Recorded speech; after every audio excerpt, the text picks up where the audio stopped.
Yes, ma'am. Awesome. So tonight I have the privilege of interviewing Sir Euric Bloodstone as the first in hopefully a series of a not a knight interviewing a knight.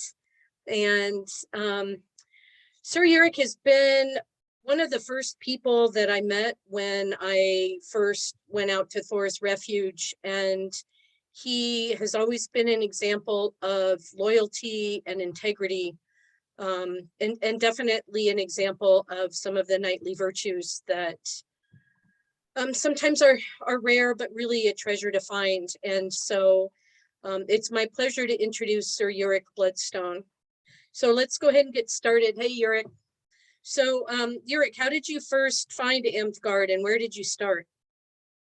So, I moved in with a friend that I'd gone to high school with. We were both trying college at the time, and his name was Ray Jones or Ian McNaughton McLeod.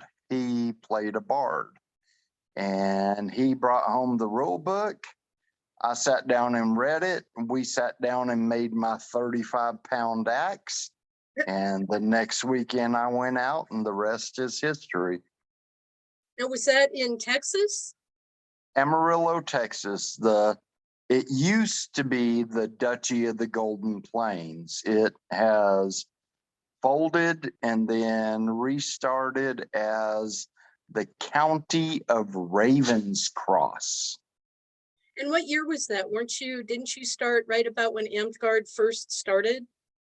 Not even close. So Amtgard started in 83. I started August 22nd of 1989. Ah, good. So close. What was it that made you stay? It was fun. You got to hit people with a big axe? Big old axe. And it's like back then I wasn't in great shape, but I was in better shape and I had a lot of stamina because I did physical work. I either worked at Fur Food, working as a stalker, like lifting dog food bags and 5-gallon jugs of water and 80-pound bags of salt all day.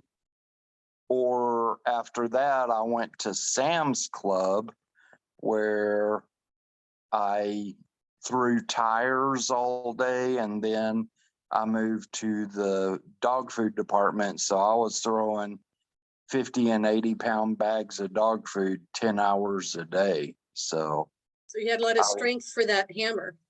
Right. I had a lot of strength and not much speed, but I had good stamina in the day. Awesome. So when you first started, what was your impression of those people who were knights? Was there anything in your mind that set them apart from the rest of the members? Well, when I first started, we had no knights in Golden Plains. There was a few that visited and from Emerald Hills, which is the Dallas area. That was our parent kingdom before we became our own kingdom. And just the way they carried themselves, the knowledge of the game they had, it was like, wow, these people are a step or two above. This is cool. Was being a knight something that you actively sought and pursued? I mean, did you make, when you saw that, did you make becoming a knight a goal? So that's kind of, I wanted to be a knight because I hoped to be good enough to fit in with them, but I never, they're like, you need to do this to become a knight. I was just who I was. I helped all the time. I did the dishes for a 300-person event because they needed to be done. I helped people set up their tents for same event and other events. I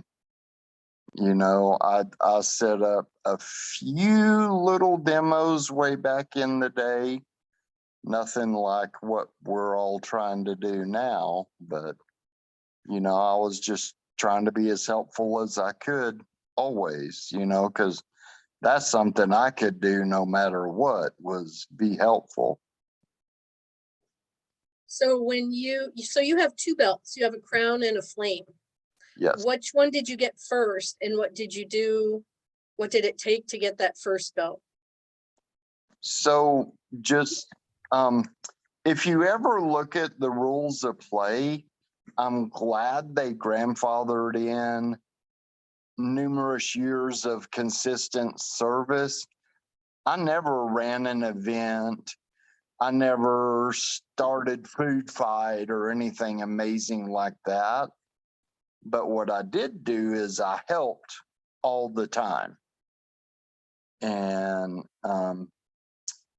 so I got my crown in my flame in March of 93. And I've been lucky enough to have it two ways. We sat down and talked about who was getting knighted at that time. So I wasn't surprised on the first one. And then my second one, I had no idea I was getting it. And I actually liked that better. I mean, I understand it's cool to be able to invite everyone that's important and stuff like that, but so your crown was a surprise? Yeah, the crown was an absolute surprise. So what did you do for that, the crown? How long after the first one did you get the crown knight? So I had already been king either a time or two, and I was king two more times before they gave me the crown. But I was always in office, prime minister. I actually, back in the day, if you can imagine this, we had champions tourneys, and I actually won one. So I was champion. I did prime minister, which is the suck job. I pretty much was in office at some level 90% of the time, I'd say, for the first 20 years. What was it about being in office that you liked so much?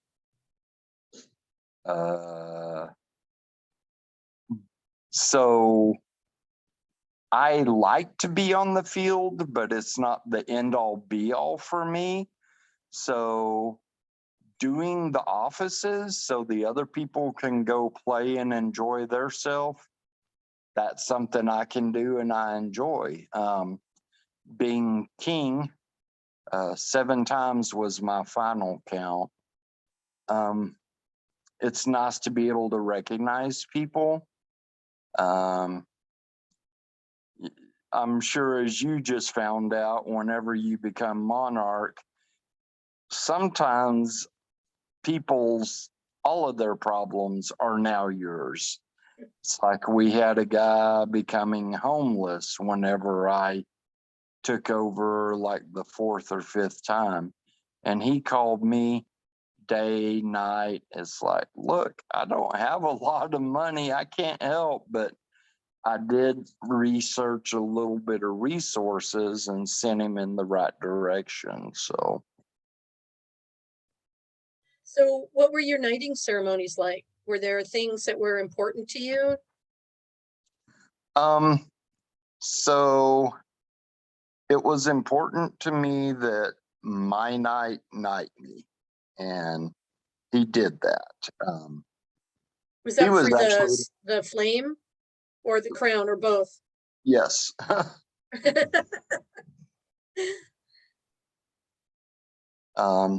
He was the start of his line because no one knighted him. It's like, really?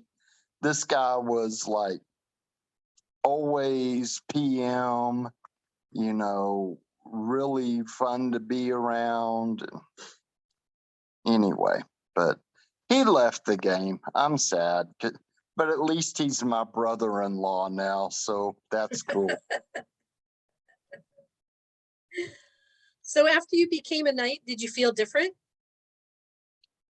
I did. I, How? I felt like people scrutinized everything I did, which I didn't care. I'm me. I'm going to do what I'm going to do, you know.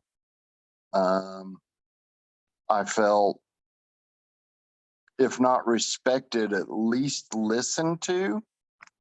My favorite anecdote was I think it was Spring War. And a guy comes up and he goes, "You're a knight. I want to fight you." I'm like, "Wait a minute." And then we fought, and he's like, "You suck." Like, the only silver on this belt is right here, the D ring for it to go through. I'm a knight of service.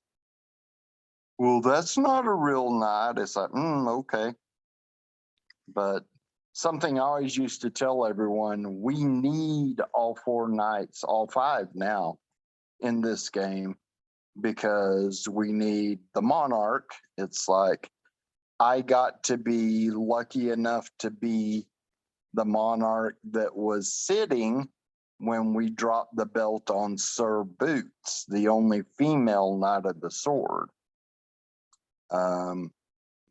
You know, we need the service knights to put on the events so we can go play. We need the sword knights to show everyone, oh my gosh, look how amazing they are. And then we need the serpent knights to make all of our swag so that we look badass out there doing what we do. And then the role play knights, because that's what this game's supposed to be about. And my favorite facet, if it was 15 years earlier, I would be doing everything in my power to get the 5th belt. Did anything change? Go ahead. I'm sorry. Oh, sorry. I just wanted to clarify. I don't have serpent or sword, the ones that people call the quality knights. But, you know, I would be going after the role play one with every fiber of my being if I still could. Did anything change for you personally?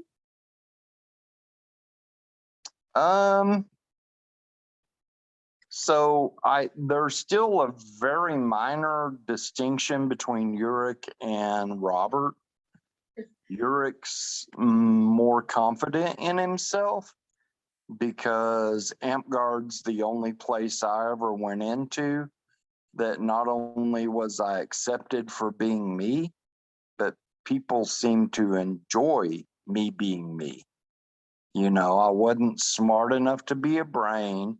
I wasn't a good musician where I could be a good enough tuba player. I was strong, but I didn't play football, you know. So Amtgard's the first place I felt I fit, and getting knighted gave me a bit more confidence. And you got recognition. Yes. Right. Even though the Grand Duke was pretty nice recognition too, but you don't ever hear people coming into the game saying, I want to be a Grand Duke. Everyone's, I want to be a knight. I want to be a knight. It's like, and knight's cool, but it shouldn't be the only thing you care about in the game. I think if I'd never gotten knighted, I'd still be playing because it's where 95% of my friends are. You know, it's where I feel like I can be me and it's okay. So a little bit different question. A lot of people equate 10th level with master, but then there seems to be a split. Those who think masterhood is almost an automatic qualification for knighthood, and those who believe there are things like character, virtues, and mentorship that are knightly qualities, not necessarily held by a master in a specific area. As a member of the Circle of Knights, what do you look for in someone that you're considering as a knighthood candidate? So back in the day, You didn't even have to have a masterhood to be considered for knighthood. If you were a leader, you know, if you taught, if your stuff was above and beyond, I mean, you didn't have to beat everyone, but if I go out with the tunic and Dame Olana goes out with the same style tunic, everyone should go over and ooh and ah her tunic. Mine's like, I would wear that if I had to, you know. To me, masterhoods are not necessarily a doorway to knighthood, because I've known some people who are masters that I would not ever want to see wear a belt. They just don't have it, you know. If you don't treat people right, and if you're not willing to go a little extra step, take your masterhood. Masterhood's an amazing thing. You know, I would love to have a masterhood in like singing or something, but I'm not that good. And I recognize that. So, you know, that's one thing I don't like, is people that, oh, I'm a master, where's my belt? It's like, maybe a little more growth and we'll talk, you know? So in that vein, what do you consider the knightly virtues? What are the character things that you would look at? Leadership, not treating people like absolute feces, because most people look up to knights, even though we're just people just like you. But, you know, honesty, I think honesty is pretty important, because if you're always lying or deceiving, that puts a bad stench on the white belt. You know, I like people that I know that I don't do anything compared to what I used to do, but I still do what I can when I can. You know, I like people that once they get the belt, they're not, okay, I'm done. You know, it should be dedication to the game and striving to make the game better, whether that's teaching the next generation, whether it's doing something like food fight. Oh my Lord, whenever that first started, I was like, yeah, Goldcrest would do something like that. You know, it's make your mark, you know, it's like Cat and Chains. Whenever she raised so much money for food fight, I was thinking at that time she should start being looked at for knighthood, because she did a lot of things for the goodness of Amtgard and for people starving to death, you know.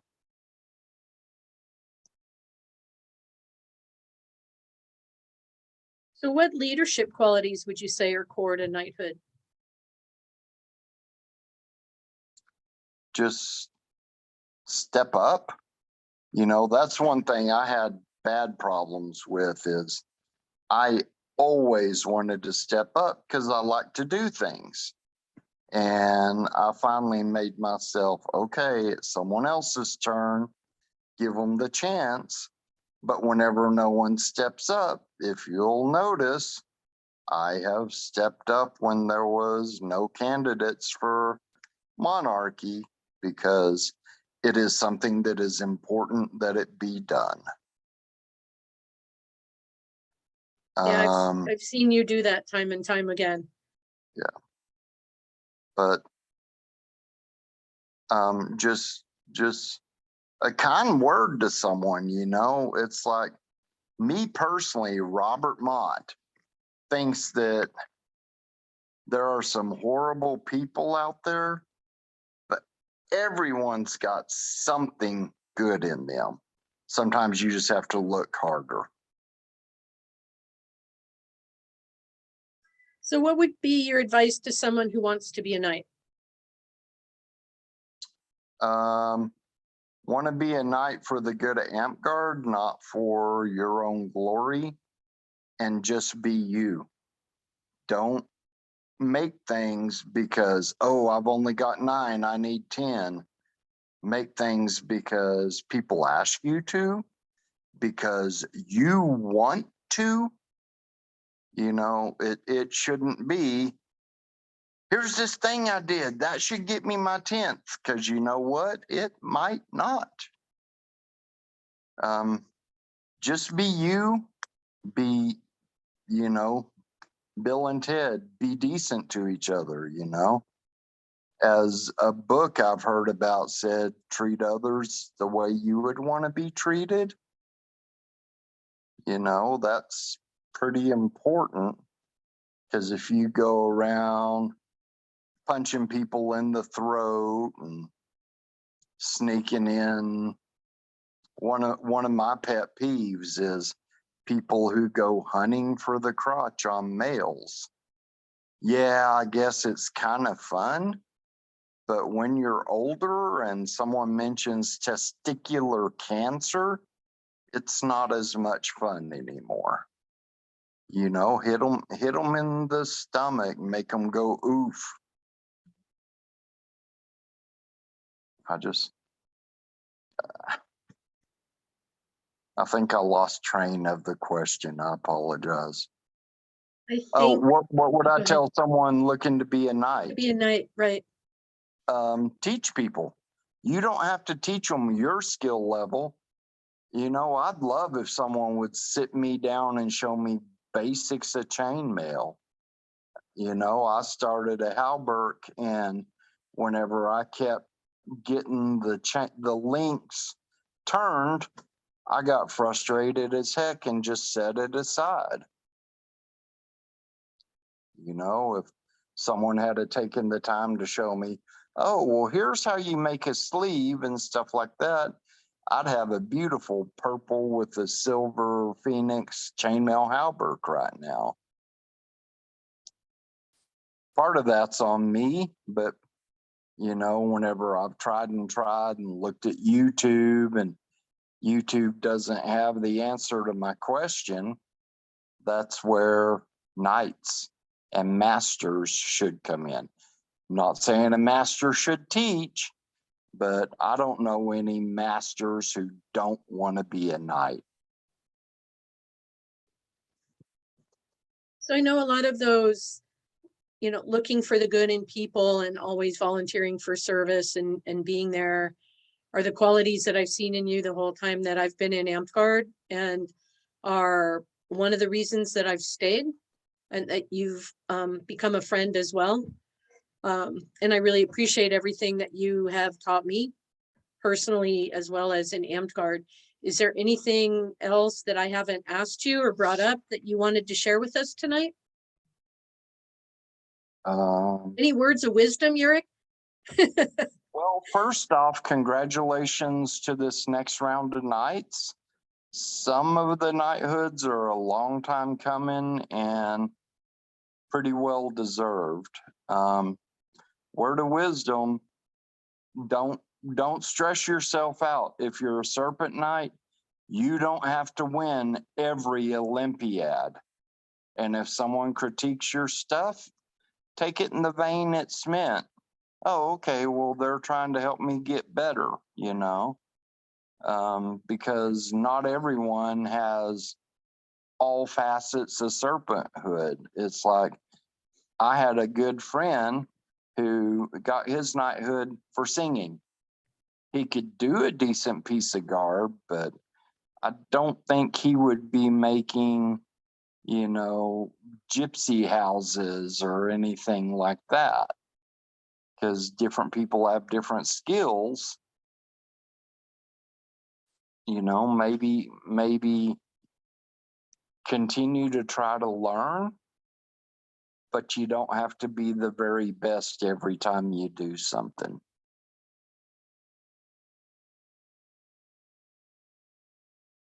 Great.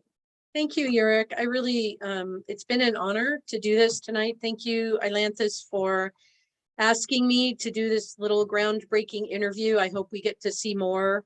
And Euric, thank you so much for your time tonight. I miss you, Guy. I miss you. I miss you too, dear, and the Yeah. honor is mine. All right. So we are going to conclude for the night, and I'm going to be, this is recorded, so I'll post the recording. And then let's go ahead and kind of move over to the discard, and we can hang out and open it up to other people, and you can chat with them too. Okay. Okay. All right. Thanks, Euric. I'll see you.